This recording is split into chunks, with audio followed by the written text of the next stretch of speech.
The rain fell in relentless sheets, blurring the Manhattan skyline into a haze of gray and neon. Ethan Caldwell, billionaire CEO of Caldwell Enterprises, sat in the back of his sleek black town car, the hum of the engine barely audible over the storm. His phone buzzed incessantly, emails from investors, texts from his assistant about the Tokyo deal, a reminder about the gala he was already late for. He ignored it all, staring out the tinted window, his mind adrift in the monotony of his empire. At 38, he'd built a fortune that could buy entire city blocks, yet the weight of it all felt hollow tonight. The car slowed at a traffic light, and Ethan's gaze drifted to a bus stop across the street. A lone figure stood under the shelter, clutching a small bundle wrapped in a faded blue blanket. The woman's coat was threadbare, her posture hunched against the wind. Something about her tugged at him, a flicker of recognition he couldn't place. He leaned closer to the window, wiping the fog from the glass. The woman turned slightly, her face catching the glow of a street lamp, and Ethan's breath caught. It was Lila Harper, his ex-wife. The woman he'd loved fiercely, lost bitterly, and hadn't seen in 7 years. Her dark hair was shorter now, damp strands clinging to her cheeks, but those green eyes, sharp, defiant, unforgettable, were unmistakable. She looked thinner, worn, nothing like the vibrant artist who'd once filled their penthouse with laughter and paint-splattered canvases. But it wasn't just Lila that froze him. It was the baby in her arms, no more than a year old, nestled against her chest. The child's tiny face peeked out from the blanket, and Ethan's heart lurched. The baby's eyes, storm gray, framed by dark lashes, were a mirror of his own. He told the driver to pull over, his voice sharper than intended. The car eased to the curb, and Ethan stepped into the rain, ignoring the way it soaked through his tailored suit. He crossed the street, his polished shoes splashing through puddles, until he stood a few feet from the bus stop. Lila hadn't noticed him yet, her attention fixed on the baby, whispering soft words as she adjusted the blanket. The sight of her, so tender yet so fragile, cracked something in him. Lila. His voice was tentative, almost lost in the rain. She froze, her shoulders stiffening. Slowly, she turned, and when her eyes met his, they widened with a mix of shock and something harder. Anger, maybe, or pain. Ethan, she said, her voice low, guarded. What are you doing here? I could ask you the same thing. He gestured to the bus stop, the rain, the baby. What's going on? Are you okay? Her lips pressed into a thin line, and she shifted the baby closer. We're fine. Just waiting for the bus. In this storm? With a baby? He stepped closer, peering at the child. The resemblance was uncanny. The same eyes, the same faint dimple in the cheek. His mind raced, calculating dates, memories, possibilities. Lila, whose baby is this? She hesitated, her gaze flickering away. Her name's Mia, she said finally. She's mine. Yours.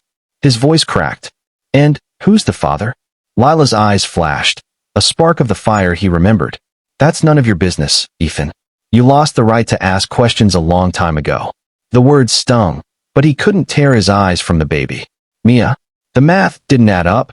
They divorced 7 years ago, and this child couldn't be more than a year old. But the resemblance, it was impossible to ignore. She looks like me, he said, almost to himself. Lila's expression softened for a fraction of a second before hardening again. Don't flatter yourself. She's not yours. Then why does she look like me? His tone wasn't accusatory, just desperate for answers. The rain was soaking him through, but he didn't care. Lila, talk to me. What's going on? She sighed, glancing down at Mia, who was starting to fuss. This isn't the place, Ethan. I need to get her out of this weather. Then come with me. He gestured to the car. Let me help you. Please. She laughed, a bitter sound. Help? You, the great Ethan Caldwell, want to help me? After everything. I don't know what you're going through, but I can see you're struggling. Let me do something. For her, at least. He nodded toward Mia, his voice softening. Please, Lila. She studied him, her eyes searching his face for something. Sincerity, maybe, or a trace of the man she'd once loved. Finally, she nodded, reluctant. Fine. But only for Mia. They crossed to the car, and Ethan held the door open as Lila slid inside, cradling Mia. The driver glanced back, surprised, but said nothing. As the car pulled away, Ethan watched Lila soothe the baby, her hands gentle but trembling. He wanted to ask 1,000 questions. Where she'd been, why she was at a bus stop in the rain, why Mia looked so much like him. But he held back. For now, getting them somewhere warm was enough. He directed the driver to his penthouse, ignoring Lila's raised eyebrow. "It's close, and it's dry," he said. "You can stay as long as you need." The ride was silent. The only sounds Mia's soft coos and the patter of rain against the windows. Ethan's mind churned. 7 years ago, their marriage had imploded, not from infidelity or betrayal, but from his obsession with building his company. He'd chosen late nights at the office over dinners with Lila, deals over date nights. She'd wanted a life of art and connection. He'd wanted power. When she left, he told himself he didn't need her. But seeing her now, vulnerable yet fiercely protective of Mia, he realized how wrong he'd been. At the penthouse, Lila hesitated in the marble foyer, clutching Mia like a shield. The space was a stark contrast to the bus stop. Sleek furniture, floor-to-ceiling windows, a view of the city glittering despite the storm. "This doesn't change anything," she said, her voice firm. "I know," Ethan replied. "Just let me get you some dry clothes. And something for Mia." He called his housekeeper, Maria, who appeared with towels, a soft blanket, and a spare onesie from her own grandchild's visits. Lila changed Mia in the guest room, while Ethan paced the living room, his mind a tangle of guilt and curiosity. When Lila emerged, Mia was asleep in her arms, dressed in a clean onesie, her tiny chest rising and falling. "She's beautiful," Ethan said, his voice low. Lila nodded, her expression softening. "She is." He gestured to the couch. "Sit. Please. Tell me what's going on." She sat, reluctant, and after a long pause, she began. "After we split, I tried to make it as an artist. It worked for a while, galleries, commissions. Then my mom got sick. Cancer.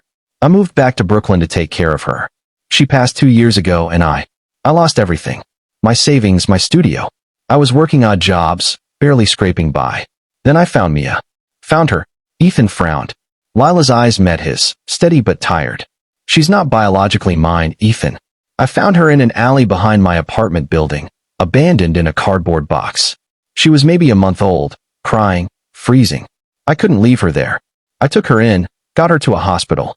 They couldn't find her parents, and I couldn't let her go into the system. So I adopted her." Ethan stared, processing. "You adopted her? Just like that?"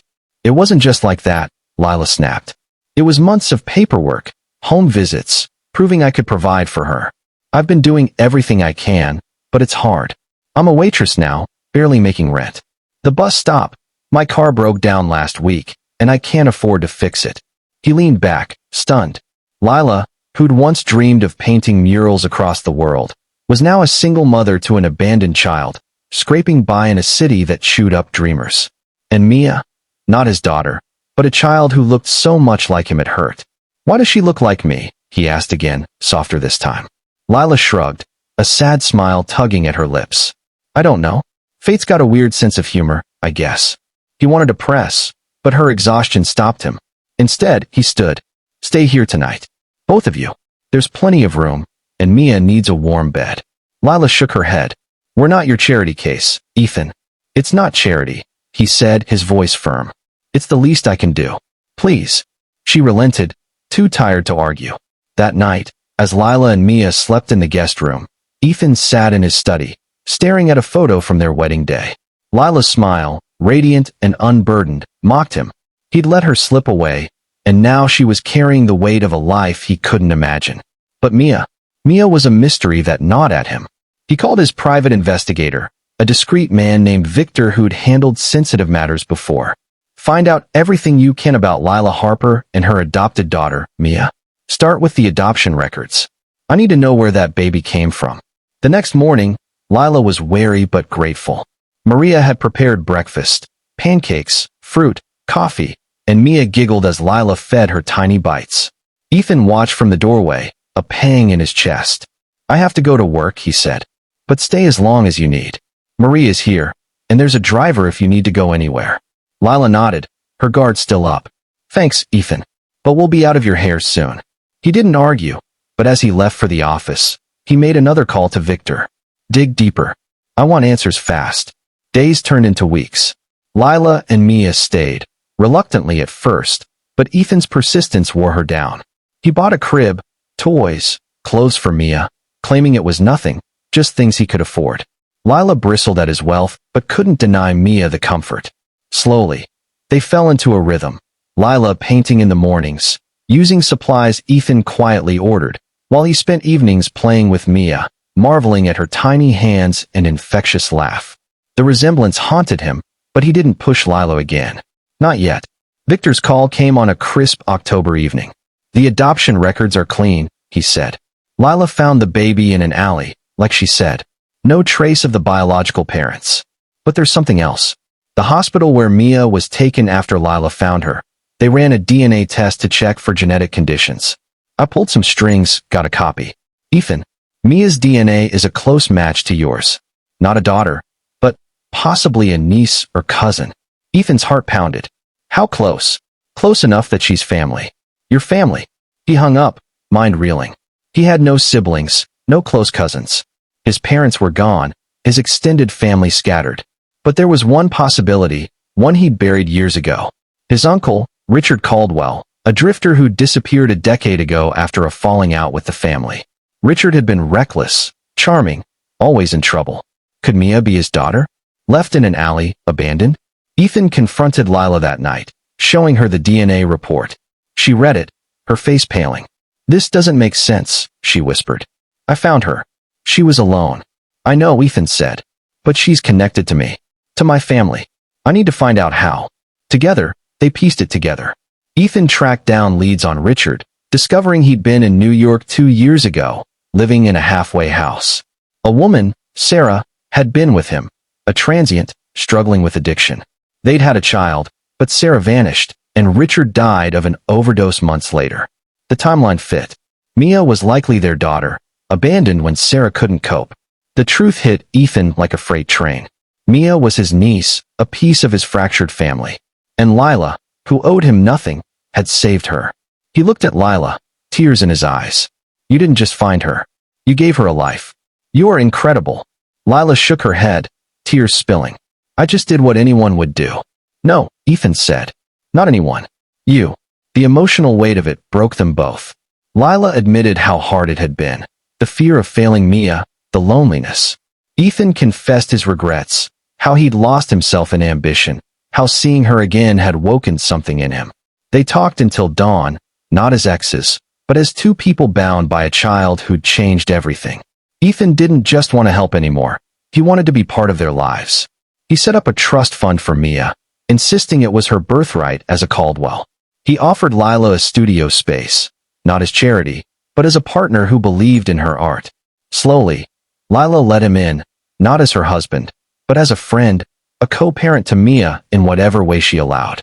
One evening, as snow fell over the city, Ethan took Lila and Mia to a small gallery in Brooklyn. Lila's paintings lined the walls, vibrant and alive, a comeback funded by Ethan but driven by her talent. Mia toddled between them, giggling, her gray eyes sparkling. Ethan caught Lila's hand, just for a moment, and she didn't pull away. You saved her, he said, voice thick. And you saved me. Lila smiled, soft and real. Maybe we're all saving each other. The gallery buzzed with people, but for Ethan, it was just the three of them, a family forged not by blood or vows, but by kindness, selflessness, and the quiet power of humanity. Outside, the city moved on, but inside, they were home.